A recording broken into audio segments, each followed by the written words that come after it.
The Mishnah, we're standing here on the western northern corner of the Temple Mount.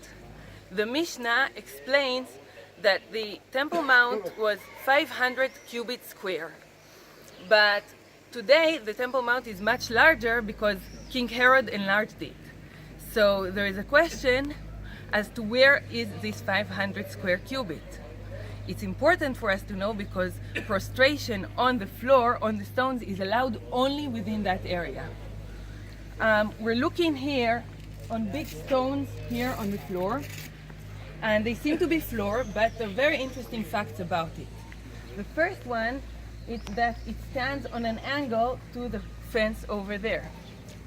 Second thing, the stones here are like in very weird shapes, all sorts of triangles and other cutout shapes. And third thing, the stairs here are made from smaller stones, not as big as here.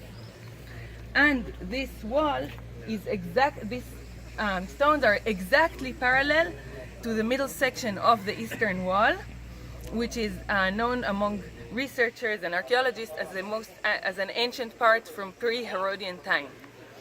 Also, there is photographs from about 60 years ago that show there's actually a ridge here and the floor was lower.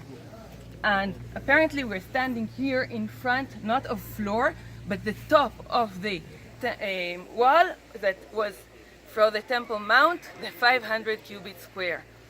The Muslims, as part of their way to conceal all the evidence for the Jewish temple, raised the floor so that it looked like floor. But we, Jews, remember the temple that stood here and is supposed to stand here, and even though it's concealed in the floor, we remember that this is the top of the wall, the western wall of the Temple Mount.